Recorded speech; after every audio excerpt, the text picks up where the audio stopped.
What makes it fun is that we're sharing conversations with those that create the stories. And then we share it on arrow.net, ARROE.net. All right, let's do it. Let's do some pod crashing. Episode number 166 is with Frankie Grande and Hector Navarro from SpongeBob BingePants. Oh my goodness, we're so grateful to be with you, Arrow. Thank you so much for having us. Well, absolutely. Thanks, Arrow. You guys have got something that is just fantastic to listen to. You make it fun, you make it interesting, and you know what? You make it also a learning tool because the way that you take us behind the scenes on SpongeBob BingePants, I mean, you talk about someone that does their homework. You guys do as well. Well, we have to. I mean, we have some of the most iconic and influential guests in the SpongeBob universe that come onto our podcast. And Hector and I, as fans of the show, often can't even believe who we're about to interview. So it's a lot of fun, getting to actually, put my little research cap on and to break down either the episodes or the careers of the amazing people we're talking to, and then just get into it with them. Yeah, it's funny, Arrow. You're talking about us doing our research. A few weeks ago, Frankie and I, we talked to somebody. I don't want to say who. It's a special upcoming guest. Very cool. But our homework was literally to go back and watch a certain special type of a SpongeBob episode in one afternoon. And Frankie and I were just like, what a fun job. It was so great and so cool to do. So, yeah, this is the research that we have to prepare to just watch SpongeBob. It's great. When you talk about breaking it down, I love that language. And the reason why is because a lot of viewers and listeners don't understand the amazing amount of teamwork that has to go into a project. And that's what you guys are doing. You're taking us behind the scenes to live out what's required. Yes. And it is extensive, starting all the way from the top, all the way down, to the individual people that craft every individual frame that you look at in SpongeBob SquarePants. It takes about 10 months for one episode of SpongeBob to be made, and it goes through so many different hands. It goes to different countries. It goes around the world. It is an international production to make one episode. And we get to talk to all the people. One of my very favorite interviews is with Teal Wicks, who created SpongeBob Yellow. She's known as the color queen of the SpongeBob universe, and she created SpongeBob Yellow, which then became the Pantone color of the year. It was just a really interesting. It's an interesting podcast. I geek out quite a lot. Yeah. One of the things that's helps this podcast grow is the fact that you talk with people like Mary Jo Catlett in the way that a lot of those voiceover actors don't get the credit they deserve.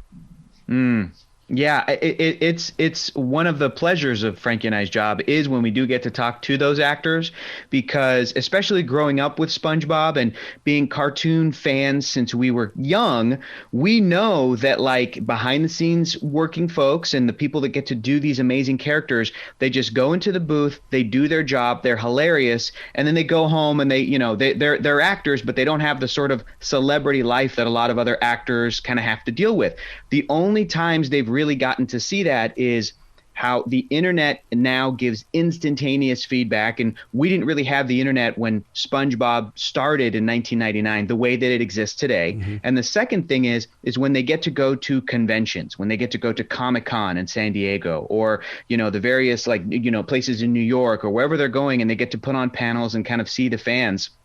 And because of the pandemic, I think the past few years, that's really changed and has really been different. So we get to talk to them, and Frankie and I just get to geek out and gush about how much we love what they do, and they get to tell us what their fan interactions have been like. And Mary Jo had such a great story. She had such great. I mean, everybody in the cast loves Mary Jo Catlett, the voice of Mrs. Puff, especially. And she was telling us stories like when she was on a cruise and she's at a table and a little girl next to her was turning around, recognizing her voice and going, "Are you Mrs. Puff?" Yeah. And then she gets to respond, "Well, yes." And, and kids talk to them like, "Why are you mean to SpongeBob?" Or what, it's so wonderful. It's so great. And then the voice actors also get to tell us how meaningful it's been for them to be a part of this thing, because when it started, it was just a job for them. For a lot of the voice actors, one of many jobs. They're on many cartoons, and they had no idea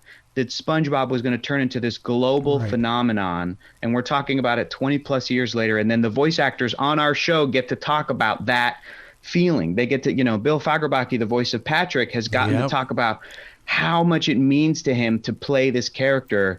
And like, there's been emotional times, Arrow. Frankie and I would get choked up listening to these stories. It's awesome.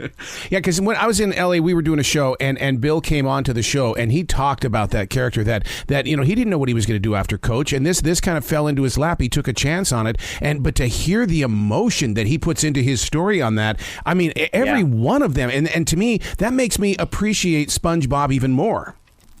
Yeah, and Bill had really good behind the scenes stories that he was very at liberty to share, because he literally is, the secondhand man for the show. Mm-hmm. And he has his own show now, because now there's the Patrick Star Show. So he has his own spinoff. So he's been his interview, which I believe is a two-parter, is truly remarkable, and definitely everybody needs to check that one out, because he spills some great behind the scenes tea that I did not know existed. I was very excited to find out about. He's and everyone's so nice. I know I just had it a little bit, but like, let me just tell you, this SpongeBob family are just the nicest people. It's a very nice, upbeat, positive podcast, which I think you would assume from the title, but it really is that. Well, the fascinating thing about this is the length of the podcast, because I mean, every city, I don't care if you're in LA, New York, or even down here in Charlotte, every city is a 20-minute town anymore, because everything seems to have come together as a community. And so you give me just enough time to take in an episode so that I don't have to interrupt the episode, because I got to go do some shopping. Great. I love it. Built for the commute. Built for the commute. Yeah. I don't know. I'm in LA, and honestly, it could be a 20-minute commute, and it could be a 3.5 hour. That's right. You know. And that's why you have several episodes. Yeah. He's like, okay, well, episode 2, or I can listen to it at half speed. So when you're sitting down with Jill Talley, are you taking a boatload of notes? Because I mean, she's a teacher as well in the way of moving things forward. It's so funny. As the voice of Karen the computer, we had such great, and also the real life wife to Mr. Tom Kenny, the voice of SpongeBob. So when we talked to Jill, she was like, "Oh, Tom's in the other room. He's recording right now." Like, SpongeBob's in the other room doing the stuff. So yeah, it's also a blast to get to talk to these folks, and not just the voice actors either, but the directors and the writers and the animators who work on the show, because we're bringing up SpongeBob and how much we love it, but also we talk about everything else they've done in their career, the other shows that they've been on, the other stuff that they've worked on. And Jill is like a comedic genius. So we talked about her history and comedy and how she kind of brought some of that to this character. And it's awesome. It's a great opportunity for Frankie and I to geek out about really talented, cool people. Yeah. Would you say that every age group on the planet has experienced SpongeBob in some way or form? Yes, absolutely. I would say that all the way, because I know, because my 96-year-old grandmother, Nona, loves SpongeBob and knows who SpongeBob is. She goes, "Yeah, I know what you're doing. You're doing this SpongeBob show. I know all about SpongeBob." It's like, listen, a nonagenarian and knows SpongeBob, as well as a child that like basically is just taking in the world for the first time. It's a pretty impressive feat. I don't think there's anybody that doesn't know who SpongeBob is. I don't think it's possible. It's like, it's just as iconic as Mickey Mouse. You've been with the greats of the show. Was it supposed to be this big, or was it just supposed to be something that slipped into place?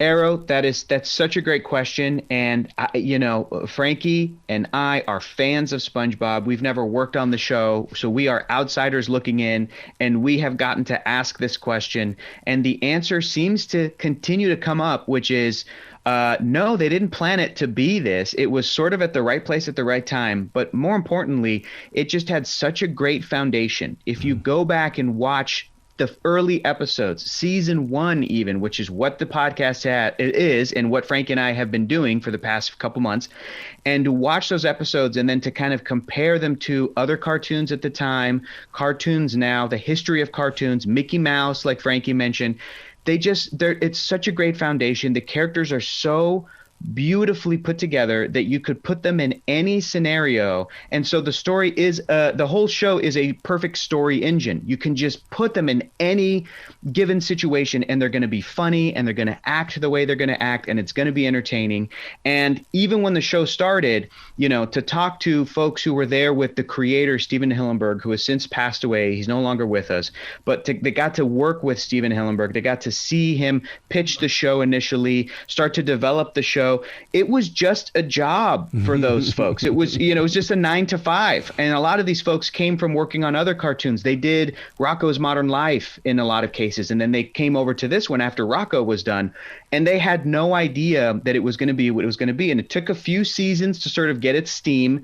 And eventually by season 2, by season 3, it was a hit. After season 3, they came out with the first movie, and the first movie was a hit. It was a surprising hit where it's like in the world of Pixar and DreamWorks and Disney, this movie did well. This movie hit with audiences. And after that, it's just been just sort of on top of the world. But I think the secret to its success is that even though it is the most popular cartoon show maybe ever, the people working behind the scenes and making the show, they are still thinking about it the way that they originally thought about it in the late 90s and early 2000s. Like that's their focus, is making great stories, really funny little stories, entertaining stories, making you laugh, making you smile, injecting that heartfelt moment in there, you know, having really sweet moments. And SpongeBob changed the world by just being a character who is not a cynical guy. He is he's the opposite of Bugs Bunny, and I love Bugs. And he's even sweeter and more naive and beautiful than Mickey, and I love Mickey. But SpongeBob came along at a time where I think coming out of the 90s, everybody was really over the cynicism, you know, and so here's this little sponge, and I get to do this show with Frankie, who, in my opinion, is a real life human being SpongeBob. Frankie is he's a ray of sunshine. He's this beautiful human being. He's so positive and has so much energy.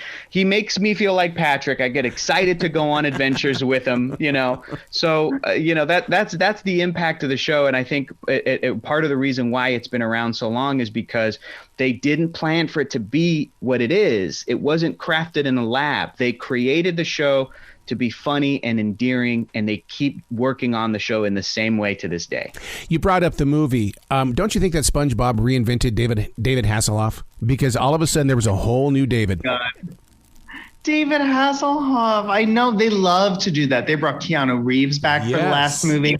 I thought it was so random and ridiculous. I mean, not like he needed bringing back, but it was just so fun that they love to have these kind of amazing celebrity cameos and kind of off the beat, off the cuff kind of humorous choices. And I think that is just, again, just part of the brilliance of the world of SpongeBob, where like you never really know what you're gonna get, and it's always a little wacky.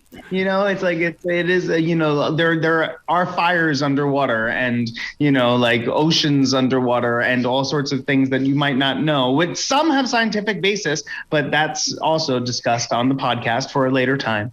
But it is a really fun, they do really fun and very quirky choices, and I live for them. It keeps it fresh. Do the writers get to help out when it comes to selecting the right voice?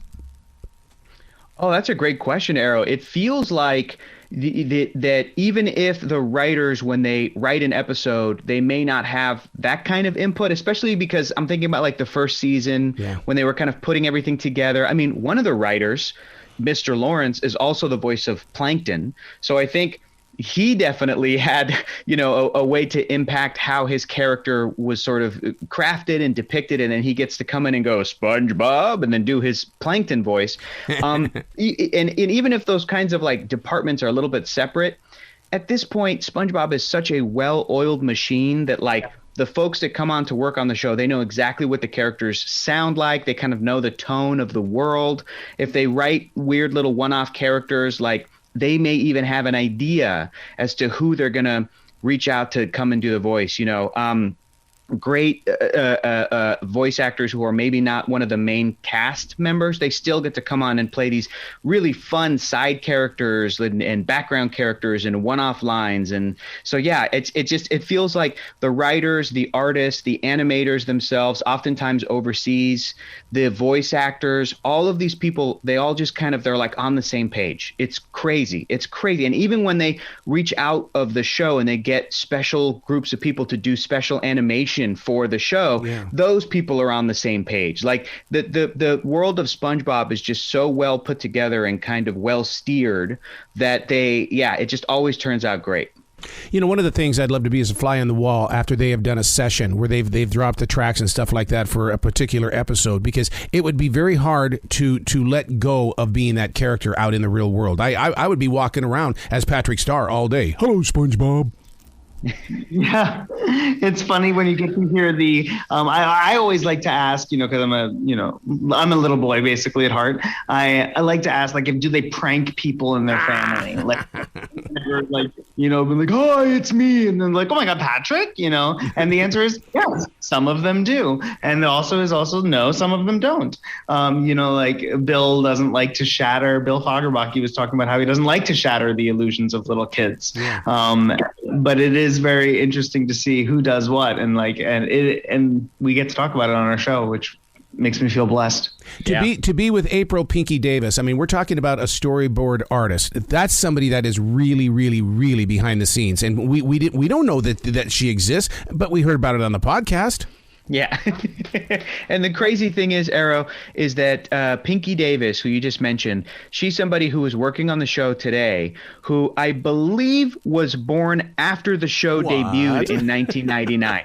You have got young people who are working on the show now, and we've talked to veteran storyboard artists as well, and people who've been on the show since the beginning. But yeah, we've also talked to folks who they are so young that they've grown up with SpongeBob, but they're still cartoon experts. They still know more about the world of cartoons than Frankie and I, and we've been around longer than them. It's crazy. They find the perfect people to work on these shows. Wow. Yeah, we get to talk to the people that you don't know. We get to understand a little bit about what the storyboard artist actually does, which I was completely ignorant to prior to this podcast. So it is very illuminating in that way also, and it gets to kind of lend a voice to somebody who is kind of an unsung hero. Yeah, you guys have got to come back to this show anytime in the future. The door is always going to be open for you.